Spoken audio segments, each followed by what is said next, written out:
जय हिंद दोस्तों। Class 12th physics objective में आपका स्वागत है दोस्तों।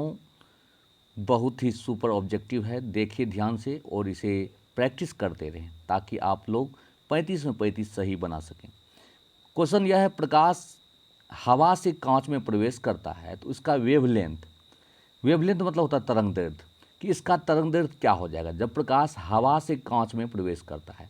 तो दोस्तों आप लोग जानते हैं हवा जो है वो विरल माध्यम हुआ कांच की तुलना में। तो कांच में जब प्रवेश करेगा यानी विरल से सघन में जब प्रवेश करेगा प्रकाश, तो उसका वेवलेंथ यानी उसका तरंग दैर्ध्य जो है वो घट जाएगा। क्या हो जाएगा? घट जाएगा। यही बात अगर सघन से विरल में जाता तो उसका तरंग दैर्ध्य बढ़ जाता। ठीक है, हवा से कांच में जा रहा है तो घट जाएगा और कांच से हवा में जाता तो बढ़ जाता।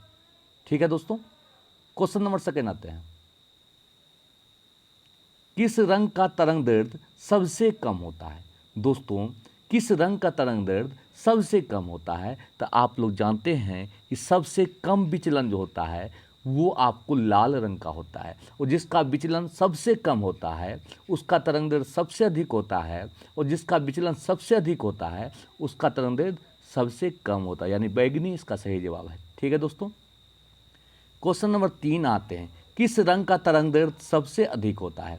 दोस्तों सबसे अधिक तरंग दैर्ध्य जो होता है वो लाल रंग का होता है। किसका होता है? लाल रंग का होता है। क्वेश्चन नंबर 4 आते हैं दोस्तों, ये भी अच्छा क्वेश्चन है, कई बार एग्जाम में पूछा है। लेंस की क्षमता का एसआई मात्रक होता है।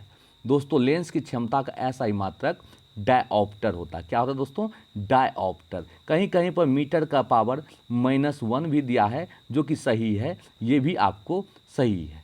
ठीक है दोस्तों, नेक्स्ट क्वेश्चन आते हैं।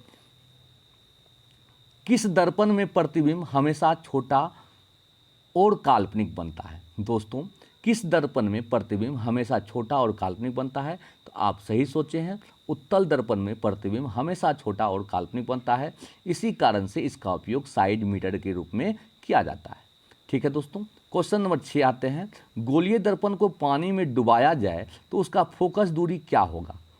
गोलीय दर्पण को पानी में डुबाया जाए, गोलीय दर्पण चाहे तो अवतल दर्पण हो या उत्तल दर्पण हो, गोलीय दर्पण को पानी में डुबाया जाए तो उसका फोकस दूरी क्या होगा? दोस्तों दर्पण का फोकस दूरी कभी चेंज नहीं होता है, चेंज किसका होता है? लेंस का होता है, तो इसका फोकस दूरी अचल रहेगा। ठीक है दोस्तों, गोलीय दर्पण को पानी में डुबाने पर उसका फोकस दूरी परिवर्तन नहीं होगा। क्वेश्चन नंबर 7 आते हैं दोस्तों। क्वेश्चन नंबर 7 है, प्रकाश तंतु संचार किस घटना पर आधारित है? जिसको हम ऑप्टिकल फाइबर कहते हैं, यह किस घटना पर आधारित है? तो प्रकाश तंतु संचार जो है वो प्रकाश के पूर्ण आंतरिक परावर्तन के सिद्धांत पर आधारित है, जिसे हम टोटल इंटरनल रिफ्लेक्शन कहते हैं, TIR। प्रकाश तंतु संचार जो है वो प्रकाश के पूर्ण आंतरिक परावर्तन सिद्धांत पर आधारित होता है। क्वेश्चन नंबर 8 आते हैं दोस्तों। कांच के लिए किस रंग का अपवर्तनांक अधिक होता है? कांच के लिए किस रंग का अपवर्तनांक अधिक होता है? तो आप लोग को बता देते हैं, जिसका तरंग दैर्ध्य अधिक होता है उसका अपवर्तनांक कम होता है। जिसका तरंग दैर्ध्य अधिक होता है उसका अपवर्तनांक कम होता है। तो कांच के लिए किस रंग का अपवर्तनांक अधिक होगा? तो बैगनी रंग का अपवर्तनांक अधिक होगा। ठीक है दोस्तों, नेक्स्ट क्वेश्चन देखते हैं। कांच के लिए किस रंग का अपवर्तनांक सबसे कम होता है? तो आप लोग जानते हैं जिसका तरंग दैर्ध्य अधिक उसका अपवर्तनांक सबसे कम। तो सबसे अधिक तरंग दैर्ध्य लाल रंग का होता है, इसीलिए इसका अपवर्तनांक सबसे कम होगा। ठीक है दोस्तों, क्वेश्चन नंबर 10 आते हैं। एक वस्तु के 3 प्रतिबिंब प्राप्त करने के लिए 2 समतल दर्पण के बीच का कोण कितना होना चाहिए? देखिए दोस्तों, प्रतिबिंब की संख्या निकालने का फॉर्मूला होता है थीटा बराबर 360, सॉरी प्रतिबिंब की संख्या निकालने का फॉर्मूला होता है एन बराबर, प्रतिबिंब की संख्या निकालने का फॉर्मूला होता है दोस्तों एन बराबर 360 बटे थीटा। देखिए अगर 360 में थीटा से भागा दीजिए, अगर वो सम संख्या आता है तो उसमें 1 घटा देंगे तो वो प्रतिबिंब की संख्या होगा। ध्यान से देखना है कि एक वस्तु के 3 प्रतिबिंब प्राप्त करने के लिए 2 समतल दर्पण के बीच का कोण कितना होना चाहिए? तो 360 में अगर हम 90 से भागा दे दें दोस्तों, 360 में अगर हम 90 से भागा दे दें तो आएगा 4। और 4 में 1 घटा देंगे तो प्रतिबिंब आएगा 3। यानी दो समतल दर्पण के बीच का कोण अगर 90 डिग्री होगा तो प्रतिबिंब जो है वो 3 बनेगा। ठीक है दोस्तों, इसका सही जवाब जो होगा, इसका सही जवाब होगा 90 डिग्री। ठीक है, क्वेश्चन नंबर 11 आते हैं दोस्तों। देखिए कुछ हिंदी का क्वेश्चन यहाँ दिए हैं, अगर आप लोग को अच्छा लगेगा तो प्लीज़ कमेंट करके ज़रूर बताइएगा, ताकि हम हिंदी का भी आप लोग को ऑब्जेक्टिव कुछ कराते रहेंगे। ठीक है दोस्तों, देखिए बातचीत पाठ के निबंध निबंधकार कौन है। दोस्तों बातचीत पाठ के निबंधकार कौन है। फर्स्ट ऑप्शन दिए हैं बालकृष्ण भट्ट और सेकेंड है रामधारी सिंह दिनकर। और आप लोग को पता होगा बातचीत पाठ के निबंधकार बालकृष्ण भट्ट हैं। ठीक है, क्वेश्चन नंबर 12 आते हैं दोस्तों।